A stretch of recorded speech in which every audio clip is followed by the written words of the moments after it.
Hi, everyone. Welcome to Coach Crops అండి. Today discussion topic ఏంటంటే open book exam కొత్తగా CBSE వాళ్ళు start చేస్తున్నారు. సో దాని గురించి డిస్కస్ చేయడానికి మనం అందరం ఇక్కడ ఉన్నాము. So actually I want to discuss with from ఒక్కొక్కళ్ళ వ్యూ పాయింట్స్ మనం డిస్కస్ చేద్దాము. Uh, అసలు యాక్చువల్లీ ఈ ఓపెన్ బుక్ సిస్టమ్ అనేది ఆ, అసలు యూజ్ అవుతుందా స్టూడెంట్ కి? అసలు ఇది ఏమి పాయింట్స్ మైండ్ లో పెట్టుకొని మన గవర్నమెంట్ స్టార్ట్ చేసి ఉండొచ్చు అని. అంటే చాలా మందికి చాలా కన్ఫ్యూజన్స్ ఉన్నాయి. వెదర్ ఇట్ ఈస్ కొంతమంది గుడ్ అంటున్నారు, కొంతమంది బ్యాడ్ అంటున్నారు, కొంతమంది అదేలా పెట్టేస్తారు, చదువుకునే వాళ్ళ ప్రాబ్లమ్స్ ఏంటి ఆలోచించరా అని డిఫరెంట్ డిఫరెంట్ ఆర్గ్యుమెంట్స్ వినిపిస్తున్నాయి. యాక్చువల్లీ టోటల్ మనకి ఇంకా కరెంట్ పిక్చర్ కూడా ఏమీ లేదు. సో ఇప్పుడు దీని గురించి ఎలా తీసుకోవాలి, ఎలా మనం దీన్ని రిసీవ్ చేసుకోవాలి అని కెరియర్ కోచ్ ఫణి గారిని ఫస్ట్ మనం అడుగుదాము. Thank you madam. Thank you for this opportunity. యాక్చువల్గా ఓపెన్ బుక్ సిస్టమ్ అంటే అందరూ ఓహో మనం ఏమి చదువుకోకుండా బుక్ తీసుకెళ్ళి రాసేయచ్చు అనే కాన్సెప్ట్లో ఉంటారు. అదైతే కాదు. ఓపెన్ బుక్ సిస్టంలో వచ్చి మనకి బుక్స్ అయితే ఇస్తారు, కానీ కాన్సెప్ట్ బేస్డ్ లెర్నింగ్ ఉంటేనే మనం అక్కడ ఆన్సర్స్ ఈజీగా ఇవ్వగలం మేడం. నాకైతే ఇది చాలా పాజిటివ్ గా అనిపిస్తుంది, పాజిటివ్ యాక్షన్ గా. ఎందుకంటే పిల్లలు మగప్ చేసుకుని వెళ్ళిపోతున్నారు ఈ రోజుల్లో, క్వశ్చన్ కి ఆన్సర్, అంతేగాని వాళ్ళకి కాన్సెప్ట్ అయితే అర్థం కావట్లేదు మేడం. వన్స్ ఈ సిస్టమ్ వస్తే గనక వాళ్ళు కాన్సెప్ట్ నేర్చుకుంటారు. టీచర్స్ కూడా వాళ్ళ కాన్సెప్ట్ అర్థమయ్యేలా చెప్పడానికి ట్రై చేసి ఆ టైప్ ఆఫ్ లెర్నింగ్ ఉంటేనే వీళ్ళు సక్సెస్ అవ్వగలరు ఎగ్జామ్స్ లో. ఆల్రెడీ అంటే దీన్ని అంటే ఇది స్టూడెంట్స్ చెప్పండి మేడం. పాయింట్ ఆఫ్ వ్యూ లో ఆలోచించినప్పుడు వెదర్ ఇట్ ఈస్ ఈజీ అంటారా, హార్డ్ అంటారా? ఒక చిన్న వర్డ్ లో చెప్పాలి అంటే అకార్డింగ్ టు రీసెర్చ్ అయితే మాత్రం స్టూడెంట్స్ కి స్ట్రెస్ ఉండదు అని చెప్పేసి అంటున్నారు మేడం. అన్లెస్ ఎప్పుడైతే టీచర్స్ ఆ టీచింగ్ మెథడ్ ని వాళ్ళు కాన్సెప్ట్ బేస్డ్ చెప్తారో స్టూడెంట్స్ కి అయితే ఎగ్జామ్ స్ట్రెస్ అయితే ఉండదు, చాలా రిలీవ్ అవుతారు అని రీసెర్చ్ చెప్తుంది మేడం. ఇది ఆల్రెడీ ఢిల్లీలో ట్రై చేశారు and teachers were very happy with this. More over pilot project కింద నవంబర్ లో స్టార్ట్ చేస్తున్నాము అని ప్లాన్ లో అయితే ఉన్నారు మేడం. ఇది ప్రాపర్ అంటే ప్రాపర్ అంటే కరెక్ట్ మోటివ్ గా అనిపిస్తుంది నాకైతే. ఇలా అయితే ఇది ఎన్ఈపి ప్రకారం స్కిల్ బేస్డ్ లెర్నింగ్ ఇవన్నీ కావాలి అంటున్నారు కదా, కాన్సెప్ట్స్ నేర్చుకుంటే బెస్ట్ అని చెప్పి. స్టూడెంట్ ఇలా నేర్చుకోవడం వల్ల ఏమవుతుంది అంటే వాళ్ళకి ఇప్పుడు ఫ్యూచర్ లో ఎలాంటి ఇష్యూనైనా వాళ్ళు హ్యాండిల్ చేయగలుగుతారు మేడం. అలా కాకుండా మగప్ చేస్తే వాళ్ళు ఆన్సర్స్ అది ఇప్పుడైతే ఇవ్వగలరు, కానీ వాళ్ళకి లెర్నింగ్ అయితే జరగదు మేడం. సో నాకు క్వశ్చన్ నాకైతే వచ్చిందండి. దీన్ని మీరు ఇలా చెప్తూ ఉంటే నాకు చెప్పండి మేడం. క్వశ్చన్ స్ట్రైక్ అయింది మైండ్ లో. అంటే ఇన్ని రోజులు ఎస్. చదివిన సిస్టమ్, ఇన్ని రోజులు మనం ఫాలో అవుతున్నది రాంగ్ అంటారా? First class wrong. తెచ్చుకుంటుంది స్ట్రెస్ తో అంటారా? టాపర్స్ అందరూ స్ట్రెస్ లో ఉన్నారంటారా? స్ట్రెస్ అని కాదు మేడం. ఇప్పుడు టాపర్ కి అర్థమైనట్టు యావరేజ్ స్టూడెంట్ కి అర్థం అవ్వకపోవచ్చు. అదే ఈ కాన్సెప్ట్ బేస్డ్ అయితే గనుక టీచర్ టీచింగ్ విధానం కూడా మారిపోతుంది మేడం. వాళ్ళు కాన్సెప్ట్ నేర్చుకుని వాళ్ళు అక్కడ ప్రెజెంటేషన్ ఇస్తారు క్వశ్చన్ పేపర్ కి. సో దాన్ని బట్టి వాళ్ళు మార్క్స్ ఎక్వైర్ చేస్తారు. టాపర్ కూడా అప్పుడు కరెక్ట్ గా రాయలేకపోవచ్చు కూడా. ఒక సబ్జెక్ట్ నేర్చుకున్న క్యాండిడేట్ కరెక్ట్ గా అక్కడ ప్రెజెంట్ చేయగలుగుతాడు మేడం. దీని ఆ, కాన్సెప్ట్ అయితే ఇది. కోమలి గారిని వైష్ణవి గారిని అడుగుదాము, ఏమంటారు? ఓకే. హలో అండి. హలో అండి. యా, నేనైతే ఐ మే కొంచెం అది సపోర్టింగ్ గా ఉండదేమో అనిపిస్తుందండి పిల్లలకు. ఎందుకంటే మన ఇండియన్ ఎడ్యుకేషన్ సిస్టమ్ కి చాలా స్ట్రాంగ్ రీజన్స్ ఉన్నాయి. బట్టి అంటారు, అది బట్టి కాకుండా మెమొరీ, లైక్ మన మెంటల్లీ స్ట్రాంగ్ అవుతాం ఈ సిస్టమ్ ప్రకారం. చదువుకోవడము ఇవన్నీ నేర్చుకున్నప్పుడు వాళ్ళ మెమొరీ అనేది ఇంప్రూవ్ అవుతూ ఉంటుంది. వాళ్ళ బ్రెయిన్ కి ఎలాంటి వర్క్ ఇవ్వద్దు అనుకున్నప్పుడు how they can grow ahead in the life. ఇంకొకటి ఏమవుతుందంటే కిడ్స్ కి మనం అనుకున్నంత ఈజీగా వాళ్ళు తీసుకోరు. బుక్ ఉంది, ఎగ్జామ్ లో చూసి రాసేయచ్చు అన్న ఇంటెన్షన్ తోటి they may take that much serious about the studies.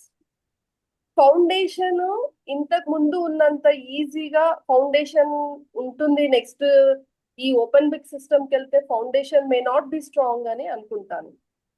Okay, కొన్ని ఫార్ములాస్ ఫౌండేషన్ ఉంటాయి. ఫౌండేషన్ ఉండదు అనే అభిప్రాయం. ఓకే. ఆ, Yes. కోమలి గారు మీరేమంటారు మేడం? అంటే ఈ book system, open book system exam గురించి మనం ఏమనుకోవచ్చు, ఎలా తీసుకోవచ్చు? మేడం యాక్చువల్ గా పేరెంట్స్ సైడ్ నుంచి చూస్తే ఇట్స్ ఏ గుడ్ న్యూస్ అండి. ఎందుకంటే వారి పిల్లల్లో ఎగ్జామ్ టెన్షన్ అన్నది సగం కట్ అయిపోతుంది, పిల్లల్లో ఎగ్జామ్ ఫియర్ అన్నది కంట్రోల్. కానీ చిన్న చిన్న స్టెప్స్ పేరెంట్స్ వైపు నుంచి కూడా కొంత ఉండాలి ఖచ్చితంగా. ఎందుకంటే ఈ రోజు వరకు కూడా పిల్లల్ని మనం కేవలం మార్క్స్ మీద జడ్జ్ చేస్తూ వస్తాం. ఇక మీదట అది నిజంగా ఇదే ఇంప్లిమెంట్ అయితే మటుకు అది పేరెంట్స్ తాలూకా మైండ్ సెట్ లో మార్పు తీసుకురావాలి. ఎందుకంటే ఈవెన్ పిల్లలకి కూడా ఆ పర్టికులర్ అది అడాప్ట్ చేసుకోవడానికి టైం కావాలి, ఆ టైప్ స్కిల్స్. అయితే ఇక్కడ పేరెంట్స్ వైపు నుంచి చేయవలసిన పనుల్లో ఈ చిన్న చిన్నవి ఏంటంటే, చాలా మంది మేడం అన్నట్టు బై హార్ట్ చేసే తత్వం చాలా మంది పిల్లల్లో ఉంటుంది. సో అలాంటి పిల్లలకి చాలా కష్టం ఇది అడాప్ట్ చేసుకోవడం. సో అలాంటి వాళ్ళకి ఏంటంటే నిత్యం మన చుట్టూ జరుగుతున్న సబ్జెక్ట్ రిలేటెడే కాకుండా డైలీ మన చుట్టూ జరుగుతున్న పరిస్థితుల్లో అన్నిట్లో కూడా పిల్లలు హౌ అండ్ వై అన్న క్వశ్చన్ ని రిపీటెడ్ గా అన్ని విషయాలు అప్లై చేస్తూ ఉంటే పిల్లల్లో లాజికల్ థింకింగ్ అన్నది పెరుగుతుంది. అయితే ఇది మొదలు 9th క్లాస్ నుంచి కాదు మేడం, చాలా బేసిక్ వర్షన్ నుంచే పడాలి. పిల్లల్లో న్యూస్ పేపరు, బుక్ రీడింగ్స్ అవన్నీ స్టార్ట్ చేయడంతోనే ఇది మళ్ళీ కొలికొస్తుంది. సో అగైన్ ఎంత మనం ట్రెడిషనల్ లెర్నింగ్ కి కాదు ఇవన్నీ అని అనుకుంటున్నా, అగైన్ వీఆర్ గోయింగ్ బ్యాక్. పూర్వం మన చిన్నప్పుడు ఎప్పుడో చదువుకునే వాళ్ళు, మళ్ళీ దాన్ని ఇప్పుడు రిపీటెడ్ గా అన్ని స్కూల్స్ లోను పేపర్ చదవాలి, బుక్స్ చదవాలి అన్నది మళ్ళీ తీసుకురావాలి.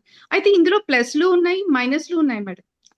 నాకున్న డౌట్ లో ఇప్పుడు మ్యాథ్స్ సబ్జెక్ట్ ఉంది, మన చిన్నప్పుడు అందరం బై హార్ట్ చేసాం, టేబుల్స్ బై హార్ట్ చేసాం, ఫార్ములాస్ బై హార్ట్ చేసాం. అది ఇక్కడ ఎలాగో ఓపెన్ బుక్ లో వర్కౌట్ అవుతుంది అంటే పిల్లడు ఒక ఫార్ములా తెలియకుండానే వెళ్ళిపోతాడా ఎగ్జామ్ కి? అంటే ఒక ఫార్ములా ఒక్కటి తెలిస్తే చాలా చూసి చేసేయగలడా? అలాగా చాలా క్వశ్చన్స్ ఉన్నాయి మేడం. సో ఇది ఎంత వరకు పాజిటివ్ గా ముందుకు వెళ్తుంది అంటే it depends upon the CBSE curriculum. ఇంకా వాళ్ళు ఏం ట్విస్ట్లు రిలీజ్ చేస్తారు అదే అన్నది మనకి ఇంకా ఇంకా మనము తెలియదు. బేసిక్ లో ఉన్నాం కాబట్టి we can't go in to depth. Only out line లో Yes. మనం మాట్లాడుకోగలం, అంటే Yes, అవుట్ లైన్ లో ma'am. ఎలా ఉండొచ్చు అనేది మనం మాట్లాడుకోగలం. Correct. Madam Correct. మంజుల మేడం మీరేమంటారు మేడం? నేనండి ఓపెన్ బుక్ సిస్టమ్ వైపు ఎక్కువ పాజిటివ్ గా చూపిస్తానండి. ఎందుకంటే ఇప్పుడు మన పాస్ట్ లెర్నింగ్ వచ్చేసి ఏముందంటే మెమోరైజ్ మీద జాస్తి ఎక్కువగా ఉందన్నమాట. అంటే ఇంత ఇన్ఫర్మేషన్ ని వాళ్ళు పెట్టుకోవాలనే స్ట్రెస్ పెరుగుతుంది. ఇప్పుడు చూడండి, ఒకసారి సడన్ గా ఎగ్జామ్స్ పోస్ట్ పోన్ అయిపోయాను అనుకోండి, వాళ్ళు ఎంత ఫీల్ అవుతారు? అంటే కేవలం మెమోరీ మార్క్స్ పైన ఎక్కువ బేస్డ్ గా ఉంది. నాలెడ్జ్ వస్తుంది కరెక్టే, కానీ అదే ఇప్పుడు ఓపెన్ బుక్ సిస్టమ్ అయితే ఏమవుతుందంటే కాన్సెప్ట్ బేస్డ్ గా వెళ్తారు వాళ్ళు. అంటే కాన్సెప్ట్ ని అర్థం చేసుకోవడం, అంటే కాన్సెప్ట్ ఇదేంటి, ఇది ఎందుకు అప్లై చేయాలి, ఎలా అప్లై చేయాలి, ఎప్పుడు అప్లై చేయాలి అని ఒక అప్లికేషన్ బేస్డ్ మీద దీన్ని వాళ్ళు తీసుకుంటున్నారు. అంటే ఇక్కడ నాలెడ్జ్ ఇది ఓపెన్ బుక్ సిస్టమ్ లేమో స్కిల్స్ పెరుగుతున్నాయి వాళ్ళకి. అంటే అంత ఇన్ఫర్మేషన్ ఏముందండి, ఇప్పుడు ఏదన్నా ఒకటి ఇప్పుడు టెక్నాలజీ తీసుకుంటే ఒక ఫోన్ నొక్కితే ఎంతో ఇన్ఫర్మేషన్ వస్తుంది, కానీ దాన్ని ఎలా అప్లై చేయాలనేది ముఖ్యం లైఫ్ లో. సో కామన్ సెన్స్ తో ఎలా అప్లై చేయాలి అంటే ఇక్కడ వీళ్ళకి క్రిటికల్ థింకింగ్ ముందు నుంచే స్టార్టింగే పెరుగుతుంది. ఇంకొకటి అనలిటికల్ థింకింగ్ పెరుగుతుందండి. అంటే దీని ద్వారా ప్రాబ్లమ్ సాల్వింగ్ స్కిల్స్ పెరుగుతాయి. ఎందుకంటారా, ఇప్పుడు ఎంతో మంది గ్రాడ్యుయేట్స్ బయటకు వస్తున్నారు, కానీ ఎంతమందికి ఎంప్లాయబుల్ స్కిల్స్ ఉన్నాయి? ఇప్పుడు ఎంతమంది జాబ్స్ పోతున్నాయి? అంటే వీళ్ళు చిన్నప్పటి నుంచి ఐఐటి ఫౌండేషన్ తో నేర్పిస్తున్నారు, కానీ ఆ ఏజ్ కు తగ్గ స్కిల్స్ డెవలప్ కావటం లేదు. అంటే ఎంతసేపు చదువు చదువు చదువు అనే రూట్ లో పడిపోయి ఆ బ్రెయిన్ డెవలప్మెంట్ లో ఇది మెమొరైజేషన్ తో వాళ్ళకు స్ట్రెస్ పెరిగిపోయి, ఒకటి సొసైటీలో పేరెంట్స్ నుంచి స్ట్రెస్ పెరిగిపోయి మార్క్స్ అనే బేస్డ్ తో ఏమైపోతుందంటే చుట్టూ ఉన్న సోషల్ లెర్నింగ్ తెలుసుకోలేకపోతున్నారు పిల్లలు. ఇప్పుడు ఇంకొకటి యాక్టివిటీస్ కూడా తగ్గిపోయినాయి. మీరు అన్నట్టు ఇప్పుడు మెమరీ మీద స్ట్రెస్ ఉంటుంది అని అంటున్నారు. Suppose open Yes. Book system కి వెళ్ళినప్పుడు మన మెమరీకి పని Okay. ఉండదంటారా? అసలు మెమరైజ్ చేసుకోవాల్సిన ఇంకా అవసరమే ఉంటుంది. ఉండదంటారా? లేదండి, మెమరీస్ చేసుకోవాల్సిన అవసరం లేదు. వాళ్ళు ఏమంటున్నారంటే బుక్ లో ఇన్ఫర్మేషన్ తీసుకొని అంటే ఇక్కడ మనం ఏం చేస్తున్నామంటే ఎంతసేపు ఎగ్జామ్ వైపు చూస్తున్నాం, కానీ క్వశ్చన్ పేపర్ ని మనం దృష్టిలో పెట్టుకోవాలి. అంటే వాళ్ళు అనలిటికల్ వేలో, ట్రిక్కీ వేలో క్వశ్చన్స్ తయారు చేయడం జరుగుతుంది. అలా చేసినప్పుడు ఇది వర్కౌట్ అవుతుంది. అంటే ఇక్కడ ముందు టీచర్స్ ప్రాపర్ ట్రైనింగ్ ఉండాలి, అప్పుడు పిల్లలకు కూడా ట్రైనింగ్ చేయగలుగుతారు. ఏదైనా ఒక సిస్టాన్ని కొత్తలో అడాప్ట్ చేసుకున్నప్పుడు ప్రాబ్లం గానే ఉంటుంది. కానీ ఇది చిన్నప్పటి నుంచి మనం కథల రూపకంగా ఇంతకు ముందు కథలు చెప్పేవాళ్ళండి, విక్రమ్ బేతాల్ కథలు ఎంత అనాలిసిస్ ఉండేది. అంటే ఏదో ఒక టాపిక్ మీద వాళ్ళకి చిన్నప్పటి నుంచి మనం అలవాటు చేయగలిగితే మాత్రము వాళ్ళు పెద్ద అయిన తర్వాత దాన్ని ఇంకా బాగా అడాప్ట్ చేసుకోగలుగుతారు. ఇప్పుడు కోమలి అన్నారు మ్యాథ్స్ లో ఎలా ఉపయోగించవచ్చు అని. అదే చూడండి, ఇప్పుడు ఒక ఎగ్జామ్ పరంగా చూసుకుంటే నిజంగా అంటే మ్యాథ్స్ ఎందుకు ఇంట్రెస్ట్ లేదండి, దాని అప్లికేషన్ ప్రాపర్ గా తెలియకపోవటం వల్ల. అంతే కదా, ఫార్ములాని తీసుకుంటున్నా దాన్ని డెరిగేట్ చేసుకుంటూ అప్లై వస్తున్నారు. అదే ఇప్పుడు చేస్తూ వస్తున్నారు. అలా కాదు కదా. అదే ఇప్పుడు మన కర్ణాటక స్టేట్ ఎగ్జామ్ రాయాలంటే వాళ్ళు అంటే ఫస్ట్ నుంచి లాస్ట్ వరకు బుక్ మొత్తం చదివితే వాళ్ళు రాసేయగలరు సిఈటి ఎగ్జామ్. కానీ ఐఐటిలో ఎలా ఉంటుంది, అప్లికేషన్ లో ఉంటుంది. సో ఇంకొకటి ఏంటంటే, నేను సిబిఎస్ఈ ఒక ప్రిన్సిపల్ మాట్లాడాను మేడం ఒకసారి, నా కాలేజీలో పరిచయం అయ్యారు. వాళ్ళని అడిగినప్పుడు తను ఏమన్నారంటే, యాక్చువల్ టీచింగ్ అంటే మేము ఎలా చేస్తామంటే, అంత క్లాస్ లో టీచ్ చేసిన తర్వాత క్వశ్చన్స్ రైజ్ చేస్తారంట. అప్పుడు పిల్లలందరూ ఆన్సర్స్ చెప్పాలంట. ఒక్కొక్కసారి పిల్లలే క్వశ్చన్స్ రైజ్ చేసి, ఒక పిల్లోడు క్వశ్చన్ రైజ్ చేస్తే ఇంకో వాడు ఆన్సర్ చెప్పాలంట. దాన్ని బట్టి వాళ్ళు నోట్స్ చేస్తారట మేడం. అంటే వాళ్ళు సిబిఎస్ఈలో ముందుంచి కూడా కాన్సెప్ట్ బేస్డ్ అనేది ఉంది. కానీ ఇప్పుడు స్కూల్ అంతా ఒక బిజినెస్ లైఫ్ గా అవుతుంది కాబట్టి ప్రాపర్ టీచర్ ట్రైనింగ్ ఈ విధంగా లేకపోవడం వల్ల ప్రాబ్లమ్స్ వస్తున్నాయి. కానీ దీన్ని ప్రాపర్ గా అప్లై చేయగలిగితే మాత్రం మంచి రిజల్ట్ ఉంటుంది, ప్రాబ్లమ్ సాల్వింగ్ స్కిల్స్ పెరుగుతాయి. సో ఓవరాల్ గా it is a good sign. ఏంటి ఎలా it has to be result యా అంటే it has to be balanced in a proper way అని. అంటే ఇప్పుడు మనం అనుకున్న దాన్ని బట్టి ఏం అర్థమవుతుందంటే ఇట్ ఈస్ ఎ బ్యాలెన్స్డ్ వే.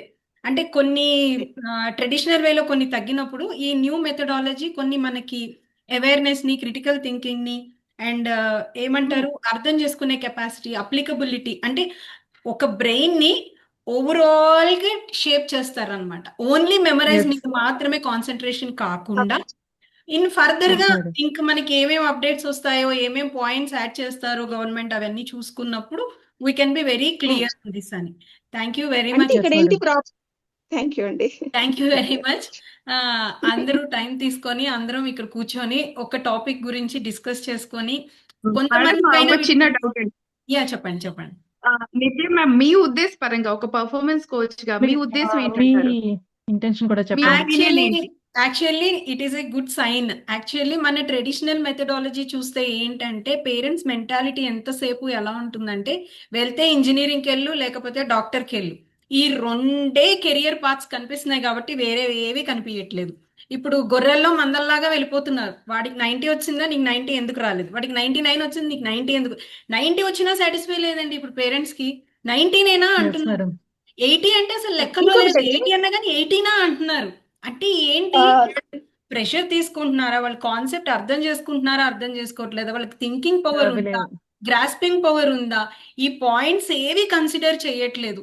వాళ్ళకు వస్తుంది, నీకెందుకు రావట్లేదు అనే క్వశ్చన్ అడుగుతున్నారు. వాళ్ళకన్నా నేను ఎక్కువ డబ్బులు స్పెండ్ చేస్తున్నాం అనే పాయింట్ మీద మాట్లాడుతున్నారు తప్ప ఆ అబ్బాయి కెపాసిటీ ఏంటి, వీళ్ళ కెపాసిటీ ఏంటి, చిన్నప్పటి నుంచి నేను ఆ నాలెడ్జ్ ఇచ్చుకుంటూ వస్తున్నానా స్టెప్ బై స్టెప్ అనేది పేరెంట్స్ లో లేదు. అంటే మెజారిటీ ఇప్పుడు మీరు చెప్పారు ఓపెన్ బుక్ సిస్టమ్ లో పిల్లలకి సోషల్ స్కిల్స్ అన్ని డెవలప్ అవుతాయని. ఆర్ యు షూర్ దట్ ఇందులో ప్రెషర్ రాదు అని? మార్క్స్ వచ్చాక అందులో కంపారిజన్ ఉండదు. ఇందులో ఏమవుతుందంటే ప్రెషర్ అనేది అన్నిట్లో ఉంటుంది మేడం. ప్రెషర్ ని హ్యాండిల్ చేయడం నేర్పించాలి, కానీ ప్రెషర్ ఉండదు అని చెప్పడం మాత్రం భ్రమ. ప్రెషర్ అన్నిట్లోనూ ఉంటుంది. ఆ ప్రెషర్ ని ఎలా హ్యాండిల్ చేయాలనేది ఇంపార్టెంట్. ఇప్పుడు ఓపెన్ బుక్ సిస్టమ్ వస్తే నా పిల్లోడికి 90% వస్తుంది అనేది కూడా భ్రమనే. చదువుకొని మెమరైజ్ చేసుకొని వస్తుంది అన్నది కూడా భ్రమనే. అది అండర్స్టాండింగ్ బట్టి ఉంటుంది ఏదైనా కానీ. అంటే all the time we can't carry books along with us. ఇప్పుడు మన యాక్చువల్లీ రూల్ ఏముంది తెలుసా madam? They can carry n number of books అన్నమాట. అంటే నోట్స్ రాసుకుంది తీసుకెళ్లొచ్చు, టెక్స్ట్ బుక్ తీసుకెళ్లొచ్చు, ఇంకా లైబ్రరీ నుంచి కూడా దే కెన్ క్యారీ అంట. నాకు తెలిసిన ఇక్కడ మనం గుర్తుంచుకోవాల్సింది ఒక పాయింట్ అండి, ఎగ్జామ్ వైపు నుంచి మాత్రమే ఆలోచిస్తున్నాం. క్వశ్చన్ పేపర్ ని మనం దృష్టిలో పెట్టుకోవాలి. అక్కడ క్వశ్చన్ పేపర్ చేంజ్ అవుతుంది, అనలిటికల్ వేలో చేంజ్ అవుతుంది. మేడం మీరు క్వశ్చన్ ఆన్సర్ అంటున్నారు మేడం, నేనైతే ఎగ్జామే పక్కన పడేయమంటాను. ఫస్ట్ కాన్సెప్ట్ అర్థమైందా లేదా చూడండి అంటాను. అంటే ఇప్పుడు వీళ్ళకి ఆ రెండు యాంగిల్స్ కాదండి ఆలోచించి ప్రెషర్ పెడుతున్నాం పిల్లలకి. యాక్చువల్లీ ఆ రెండు పక్కన పెట్టి నీకు ఇది అర్థమైందారా, డైలీ లైఫ్ లో ఇది ఎందుకు యూజ్ అవుతుందిరా అనే ఒక క్వశ్చన్ కూడా మనం అడగడానికి ట్రై చేయటం లేదేమో అనిపిస్తుంది ఒక్కొక్కసారి. ఎందుకు అది నిజమే మేడం, చదవాలి? కానీ పేరెంట్స్ లో క్యూరియాసిటీ అంటే వీళ్ళు ఈ వైపుగానే థింక్ చేస్తున్నారు కదా, ఇది కూడా ఒక పాయింట్ అని వాళ్ళు తెలుసుకోవాలని చెప్తున్నారు. Yes actual madam. గా ఏంటంటే దీంట్లో ఏంటంటే ఇప్పుడు ఇంటెలిజెన్స్ లో ఎన్నో టైప్స్ ఉన్నాయండి, మల్టిపుల్ ఇంటెలిజెన్స్ ఉంటాయి. అవును. దీని ద్వారా వాళ్ళు త్వరగానే అర్థం చేసుకుంటారు, ఓహో మా పిల్లలు ఏది ఉంది, డామినేషన్ ఏది ఉంది. ఎస్ ఎస్ ఒకళ్ళలో లాంగ్వేజ్ మీద ఉండొచ్చు, ఒకళ్ళలో మ్యాథమెటిక్స్ ఉండొచ్చు, ఒకళ్ళలో ఆర్ట్ అండ్ మ్యూజిక్ ఉండొచ్చు, ఒకళ్ళలో ఇంకో టైప్ ఉండొచ్చు. సో దీన్ని బట్టి వాళ్ళలో ఏ స్కిల్ ఉందో త్వరగానే గుర్తించగలుగుతారు. ఇక్కడ పిల్లలకు కానివ్వండి, పేరెంట్స్ కానివ్వండి ఎంతో స్ట్రెస్ తగ్గుతుంది. అవును. మేడం అన్నట్లు పర్ఫార్మెన్స్ టైం ఎప్పుడే గానీ మేనేజ్మెంట్ కూడా జడ్జ్ పెరుగుతుంది మేడం ఇక్కడ. అదొక ప్లస్ పాయింట్ ఉంది, టైం మేనేజ్మెంట్ అన్నది కూడా.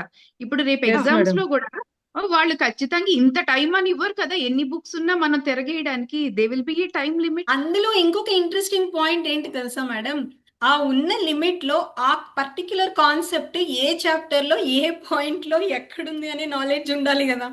అంటే అంటే ఎస్ మేడం. పిల్లలకి అది ఓపెన్ చేస్తేనే కదా తెలిసేది. కాన్సెప్ట్ మీద గ్రిప్ లేకపోతే పర్టికులర్ గా ఆ చాప్టర్ కి వెళ్ళలేడు, ఆ టాపిక్ వెతకలేడు.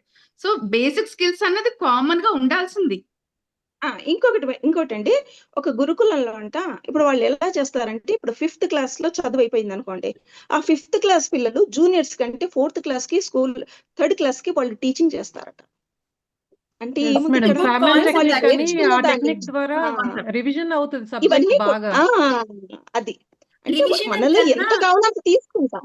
రివిజన్ కన్నా రివైజ్. ఇంకొకరికి చెప్పేటప్పుడు మనం చదివే విధానం వేరుంటుంది. Yes Correct. మేడం. ఎస్ ఇంకోళ్ళకి ఎక్స్ప్లెయిన్ చేయాలన్నప్పుడు కొంచెం జాగ్రత్తగా చదువుతాం, కరెక్ట్ గా మొత్తం చెప్పాలి కదా అనే భయం ఒకటి ఉంటుంది కాబట్టి. డిపెండెన్సీ మైండ్ ఇప్పుడు- సెట్ పెరుగుతుంది. యా యా ఇప్పుడు మనం ఓపెన్ బుక్ సిస్టమ్ కి ఇప్పుడు వెళ్తే ఈ కాన్సెప్ట్ dependence- ఉండేది మేడం. అప్పట్లో డిగ్రీ కాలేజెస్ లో ఏం ఎస్ చేసేవారంటే మేడం. సీనియర్స్ వచ్చి ఈవినింగ్ కాలేజెస్ లో టీచ్ చేస్తూ ఉండేవారు. పూర్వం అవునవును. ఉండేది ఈ కాన్సెప్ట్ అసలు యాక్చువల్ గా. ఆ కాన్సెప్ట్ లో చదివినప్పుడే ఆ కాన్సెప్ట్ ఏంటో అర్థమవుతుంది. 100 మార్క్స్ అంటారా ఎస్ మేడం. ఆటోమేటిక్ గా వస్తాయి. ఫస్ట్ కాన్సెప్ట్ అర్థం కావాలి, దాన్ని అనలైజ్ చేయాలి, దాన్ని కరెక్ట్ గా ప్రెజెంట్ చేయగలగాలి. ఇంకోటి ఏంటంటే దీని నుంచి మార్క్స్ మీద ఈ ప్రెషర్ తగ్గిపోయినప్పుడు పేరెంట్స్ కి, పిల్లలకి, సొసైటీ నుంచి ఎక్స్పెక్టేషన్స్ అనే బర్డన్ తగ్గిపోతుంది. ఎంతమంది madam, అండి correct. మార్క్స్ కోసం సూసైడ్ చేసుకున్న వాళ్ళు ఉన్నారు, మార్క్స్ Correct, కోసం madam. పేరెంట్స్ పెట్టిన వాళ్ళు ఉన్నారు. సో మనం దీన్ని అంతా కూడా overall growth mind set develop అవుతుంది. ఏదంటే స్టార్టింగ్ అడాప్షన్ మాత్రం కొంచెం ట్రబుల్ ఉండొచ్చు, కొంత డెఫినెట్ గా స్టెప్స్ ఉంటుంది. తీసుకుంటే ఇప్పుడు ఇట్స్ వండర్ఫుల్ డిస్కషన్ యాక్చువల్లీ. మన ఐదుగురం Madam, I కలిసి would like to add one point. As Manjula madam's told, అది స్కిల్స్ అవన్నీ చిన్నప్పటి నుండి డెవలప్ అవుతాయి అని చెప్పారు కదా. Proper move madam. యాక్చువల్ గా as she told, multiple intelligence అనేది పిల్లలకి చిన్నప్పటి నుండి మనం అబ్జర్వ్ చేస్తే అండ్ మనం అనలైజ్ చేసి వాళ్ళు ఎందులో ప్రాపర్ గా వాళ్ళ ఇంటెలిజెన్స్ ఎక్కడ బాగుంది అని మనం కనుక తెలుసుకోగలిగితే మేడం, వాళ్ళకి స్టడీస్ వైపే పంపించక్కర్లేదు. మ్యూజిక్ కానీ, న్యాచురలిస్టిక్ చాలా ఉంటాయి మేడం. మల్టిపుల్ ఇంటెలిజెన్సెస్ 8 ఉంటాయి. అందులో ఏదన్నా చూస్ చేసుకుని వాళ్ళ కెరియర్ ని తీసుకోవచ్చు అనమాట. As a career coach dominance- మేము ఇవే ప్రాంప్ట్ చేస్తాం. కన్వెన్షనల్ మెథడ్స్ ఇవన్నీ వదిలేండి, వేరేవి కూడా మంచి ఎర్నింగ్ ఉన్నవి చాలా ఉన్నవి అని చెప్పడానికే మేము ట్రై చేస్తాం మేడం. మేడం చెప్పినట్టు ఇది ఇప్పుడు 9th కి అయితే ఒక ట్రైల్ వేసి చూస్తున్నారు. బేసిక్ ఎడ్యుకేషన్ నుండి స్టార్ట్ చేస్తే మోస్ట్లీ ఎన్ఈపి కాన్సెప్ట్ అదే అనుకుంటాను, NEP skill concept. Based learning. అది కాన్సెప్ట్ అందరూ అడాప్ట్ చేసుకుంటే బాగుంది మేడం. కర్ణాటకలో అయితే దే ఆర్ నాట్ రెడీ. మేము స్ట్రైట్ ఎడ్యుకేషన్ పాలసీ అని కొత్తగా మేము తీసుకుంటామని వాళ్ళు 2 లాంగ్వేజ్ పాలసీకి వెళ్ళిపోతున్నారు. Ma'am, కానీ I ఇది have మాత్రం one point. I have one తీసుకుంటే point. We are బాగుంటుంది. telling art, these all are good. We have talents, we have to identify this. For that, open education system may not be the way. ఇందులోనే మనం Might be. different Open fields education- create చేయొచ్చు. Why? Because for every field we need to use the memory technique is also must. For anything, whatever the field, you should use your memory. Suppose if you have this system, dependency వస్తుంది. ఇప్పుడు ఒక దగ్గరికి వెళ్ళి ఒక problem solve చేయాలనగానే you can not open the book and see. Just you should use your brain and you should be able to do. How it happens is with this foundation. Vaishnavi you have the basic. Yes, ma'am. Vaishnavi ఇక్కడ మనము concept ని అర్థం చేసుకునేంత వరకు book ద్వారానే, వాళ్ళు teaching ద్వారానే అర్థం చేసుకుంటారు. ఎగ్జామ్ రాసినప్పుడు మాత్రమే బుక్ ఉపయోగిస్తున్నారు ఇక్కడ. వాళ్ళు టీచింగ్ చేయడం వల్ల, చదవటం వల్ల వాళ్ళు కాన్సెప్ట్ని అర్థం చేసుకుంటున్నారు. ఇప్పుడు ఈ పిల్లల్లో ఈవెన్ ఎగ్జామ్ పోస్ట్ పోన్ అయినా వీళ్ళకి అంత ఫీలింగ్ ఉండదు వైష్ణవి. ఎందుకంటారా? ఎందుకంటే వాళ్ళు కాన్సెప్ట్ బేస్డ్ గా ఒక బేసిక్ ఇన్ఫర్మేషన్ దాన్ని అర్థం చేసుకుంటేనే కదా వాళ్ళు కాన్సెప్ట్ ని ఎప్పుడు ఎక్కడ ఎలా అప్లై చేయాలనేది తెలిసేది. So it is memory. ఇంకా ఒక మెమొరీ వేలోనే వెళ్తుంది ఇది. యాక్చువల్ గా థింక్ చేస్తే మెమొరీలో ఒక టెక్నిక్ కూడా దీన్ని యూస్ చేస్తాం. I want Four to wise and add one up one husband more and- point also here. ఇప్పుడు ఇందాక నేను చెప్పినట్టు ఇప్పుడు మన ఒక బుక్ లో ఒక కాన్సెప్ట్ ఎక్కడుంది అని తెలియాలి అంటే మెమరీ యూజ్ చేయాల్సిందే మేడం. ఎక్కడైనా ఏ అది. కాన్సెప్ట్ అయినా మెమరీ యూజ్ చేయాలి. బట్ ఓవరాల్ మెమరీ ఎక్కువ పెట్టేటప్పుడు ఏమవుతుందంటే మీకు స్ట్రెస్ లెవెల్స్ పెరుగుతాయి. ఇక్కడ మెమరీ ఏంటి? ఓన్లీ చాప్టర్ వైజా లేకపోతే కాన్సెప్ట్ వైజా? మొత్తం బుక్ చదవాల్సిందే. మెమరీస్కైనా చదవాల్సిందే, దీనికైనా చదవాల్సిందే. మొత్తం బుక్ ఓపెన్ చేయాల్సిందే, మొత్తం అండర్స్టాండ్ చేసుకోవాలి, దాని అప్లికబిలిటీ కూడా చూడాలి. అవన్నిటికీ మెమరీ కావాల్సిందే. మెమరీ లేకుండా జరగదు. మేడం కాదు మేడం, ఈ విధంగా చదవటం వల్ల పిల్లలు